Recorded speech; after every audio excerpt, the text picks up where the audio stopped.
اللہ کی ذات نے قرآن میں ارشاد فرمایا یا ایھا الذین آمنوا اتقوا اللہ وکونوا مع الصادقین۔ اللہ کی ذات نے قرآن میں ارشاد فرمایا، کہا کہ اے ایمان والو تم اللہ سے ڈرو اور سچوں کے ساتھ ہو جاؤ۔ اللہ تعالیٰ کی ذات نے یہاں پر دو چیزوں کو بیان فرمایا۔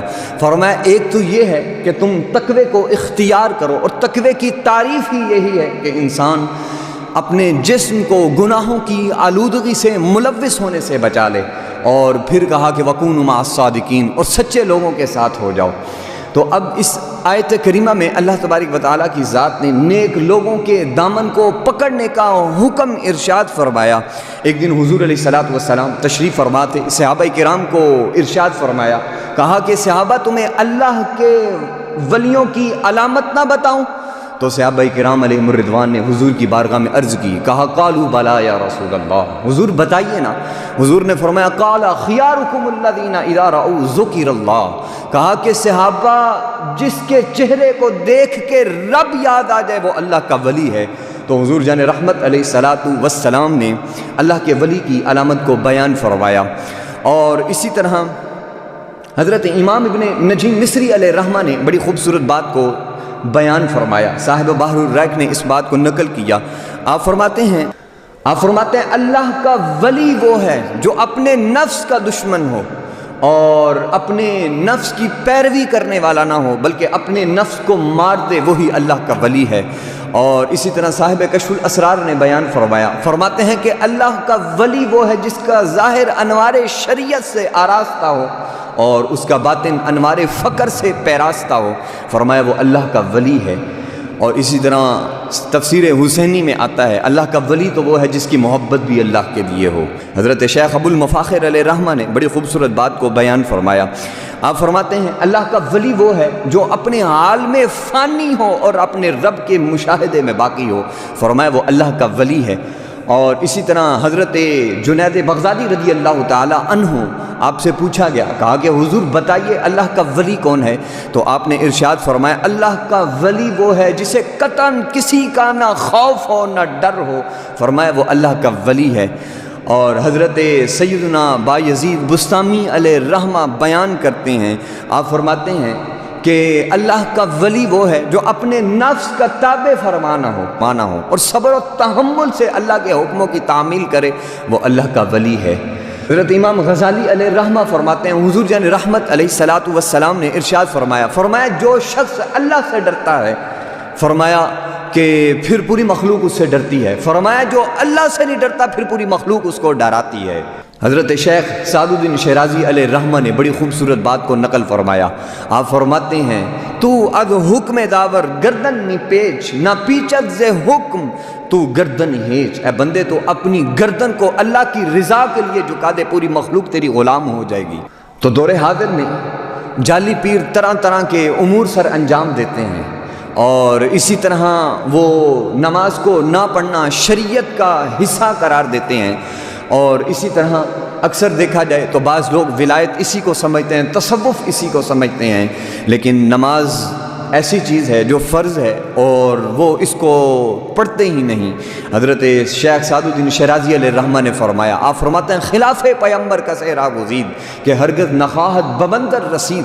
آپ فرماتے ہیں جو اللہ کے نبیوں کے خلاف جاتا ہے، آپ فرماتے ہیں وہ کبھی بھی اللہ تعالیٰ کی ذات تک پہنچ ہی نہیں سکتا۔ ایک دن حضور علیہ الصلوۃ والسلام تشریف فرما تھے، سرکار دو عالم نور مجسم صلی اللہ علیہ وسلم نے ارشاد فرمایا، صحابہ کو کہا صحابہ اولیاء اللہ کی محبت بندے کے لیے باعث سعادت بھی ہے، باعث شرف بھی ہے۔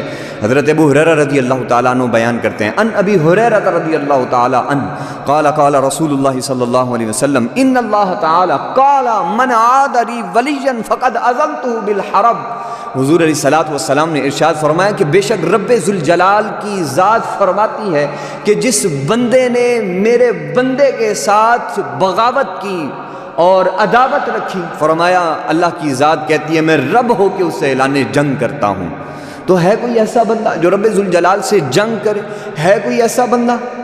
اور انسان چاہے جتنی بھی نمازیں پڑھے، جتنے بھی زکوٰۃ و خیرات کرے، اللہ تبارک و تعالیٰ کی ذات اس کی نہ زکوٰتوں کو قبول فرمائے گی نہ نمازوں کو قبول فرمائے گی، کیونکہ جو بندہ اللہ کے ولیوں کے ساتھ عداوت کرتا ہے پھر مالک کی ذات نہ اسے دنیا کے لیے چھوڑتا ہے نہ آخرت کے لیے چھوڑتا ہے۔ حضرت امام رومی رحمۃ اللہ علیہ آپ بڑی خوبصورت بات کو بیان فرماتے ہیں۔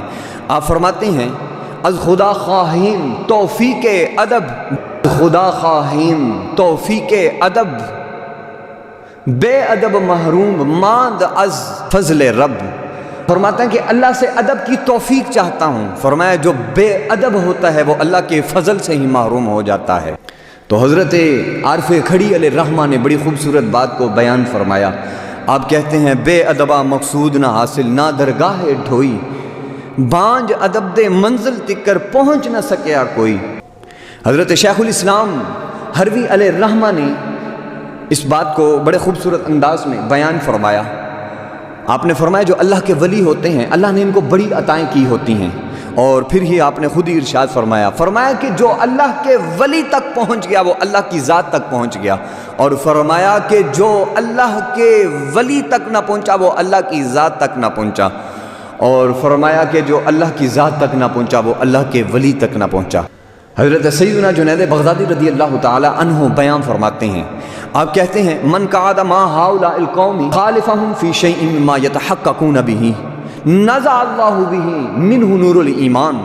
آپ فرماتے ہیں جو اللہ کے ولیوں کے ساتھ بیٹھتا ہے اٹھتا ہے، فرمایا کہ پھر اس چیز میں ان کی مخالفت کرے جن میں ان کی تحقیق ہو، فرمایا اللہ تعالیٰ کی ذات اس بندے پر سب سے بڑا عذاب یہ مسلط فرماتی ہے کہ اس سے نور ایمان کو ہی سلب فرما لیتے۔ ایک دن حضور جان رحمت علیہ الصلوۃ والسلام اپنے صحابہ کے ساتھ ہمراہ تشریف فرما تھے، اور حضور علیہ الصلوۃ والسلام اولیاء اللہ کی شان کو بیان کر رہے تھے اور اللہ تعالیٰ کے ذکر کی مجلسوں کی شان کو بیان کر رہے تھے۔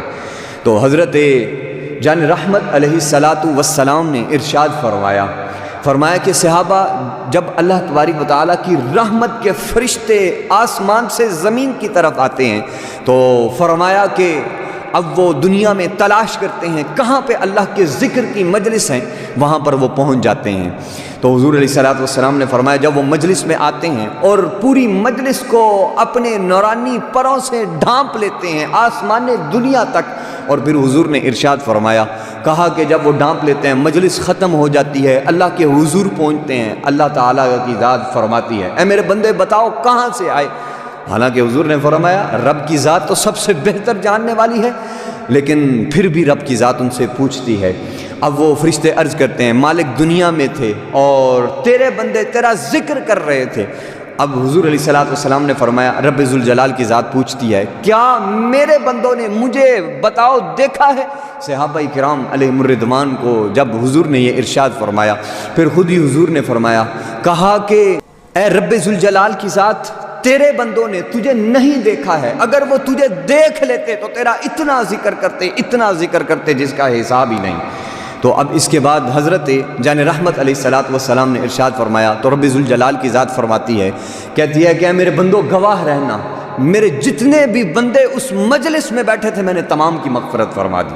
اب اس کے بعد ایک فرشتہ عرض کہتا ہے کہ مالک و مولا وہاں پر ایک ایسا شخص بھی تھا جو فقط وہاں سے گزر رہا تھا اور جاتے جاتے اس مجلس میں بیٹھ گیا۔ تو پھر رب ذوالجلال کی ذات فرماتی ہے میرے بندوں نیک بختوں کے ساتھ بیٹھنے والا کبھی بدبخت ہو ہی نہیں سکتا۔ تو رب ذوالجلال کی ذات فرماتی ہے میرے بندوں گواہ رہنا میں نے اس کی بھی مغفرت فرما دی۔ اور صاحب مشکات نے حضرت امام ابن عبداللہ محمد بن عبداللہ علیہ الرحمہ نے اس روایت کو نقل فرمایا تمنا درد دل کی ہو تو خدمت کر فقیروں کی، نہیں ملتا یہ گوہر بادشاہوں کے خزینوں سے۔ حضرت ابو ہریرہ رضی اللہ تعالی عنہ فرماتے ہیں آپ کہتے ہیں حضور علیہ الصلوۃ والسلام نے ارشاد فرمایا ان اللہ تعالی یقول انا مع عبدی اذا ذکرنی وتحرکت بی شفتاہ۔ تو حضرت سیدنا ابو ہریرہ رضی اللہ تعالیٰ عنہ کہتے ہیں آپ کہتے ہیں کہ حضور نے ارشاد فرمایا کہ رب ذوالجلال کی ذات کہتی ہے کہ جب میرا بندہ میرا ذکر کرتا ہے زبان سے اور دل سے. فرمایا کہ جب وہ میرا ذکر کرتا ہے میں اس کے قریب ہی ہوتا ہوں. امام رومی کہتے ہیں ہر بندہ یہ چاہتا ہے مجھے اللہ کا قرب میسر ہو جائے. تو آپ فرماتے ہیں جو یہ چاہتا ہے کہ اسے اللہ کا قرب نصیب ہو جائے تو آپ فرماتے ہیں اسے چاہیے کہ اللہ کے نیک بندوں کی مجلسوں کو اختیار کرے. صاحب مشکات کہتے ہیں حضور علیہ الصلوۃ والسلام نے ایک دن صحابہ کرام کو ارشاد فرمایا, کہا کہ صحابہ اذا مررتم بریاض الجنۃ فارتعوا. قالوا وما ریاض الجنہ قال حلق الذکر. اب حضور علیہ الصلوۃ والسلام نے فرمایا, کہا کہ صحابہ جب تم ریاض الجنہ کے قریب سے گزرو تو وہاں سے کچھ لے لیا کرو. تو اب صحابہ نے حضور کی بارگاہ میں عرض کی, کہا حضور وہ کیسے؟ کہا کہ ریاض الجنہ سے یہ مراد ہے کہ جب حضور علیہ الصلوۃ والسلام نے ارشاد فرمایا, کہا کہ صحابہ جب تم جنت کی کیاریوں سے گزر رہے ہو تو وہاں سے کچھ لے لیا کرو. صحابہ نے عرض کی حضور وہ کون سی کیاریاں ہیں جو جنت کی ہیں؟ حضور نے فرمایا جہاں پر اللہ کا ذکر ہو رہا ہو وہ جنت کی کیاریاں. الا انبئکم بخیارکم قالوا بلا یا رسول اللہ خیارکم الذین اذا رأوا ذکر اللہ. حضور علیہ الصلوۃ والسلام نے ارشاد فرمایا, کہا صحابہ میں تمہیں خبر نہ دوں اللہ کے ولی کون ہیں؟ تو حضور علیہ الصلوۃ والسلام نے جب یہ فرمایا صحابہ نے عرض کی حضور بتائیے نا کون سے اچھے لوگ ہیں؟ تو حضور علیہ الصلوۃ والسلام نے ارشاد فرمایا تم میں سے سب سے بہترین وہ ہے جس کے چہرے کو دیکھ کے رب یاد آ جائے. فرمایا وہ اللہ کا. حضرت امام غزالی علیہ رحمہ فرماتے ہیں کہ حضور علیہ الصلوۃ والسلام کی بارگاہ اقدس سے عرض کی گئی, حضور بتائیے اگر بندے کو کوئی مسئلہ درپیش ہو جائے تو حضور بتائیے کہاں سے طلب کریں, اگر قرآن و حدیث و سنت میں بھی نہ پا سکے تو. حضور علیہ الصلوۃ والسلام نے فرمایا سألوا الصالحین وجعلوا شورا بینہم, کہا کہ صحابہ تم صالحین سے سوال کیا کرو اور فرمایا کہ ان کے مشورے کے مطابق چلا کرو. یہ حضور یعنی رحمت علیہ الصلوۃ والسلام نے ارشاد فرمایا. اور امام غزالی نے احیاء العلوم میں اس کو بیان فرمایا, صحبت صالح ترا صالح کند صحبت طالع ترا طالع کند. اے بندے اگر تیری صحبت اچھی ہوگی تو یاد رکھنا تو بھی ٹھیک ہے, اور اگر تیری صحبت بری ہے تو تو بھی برا ہے.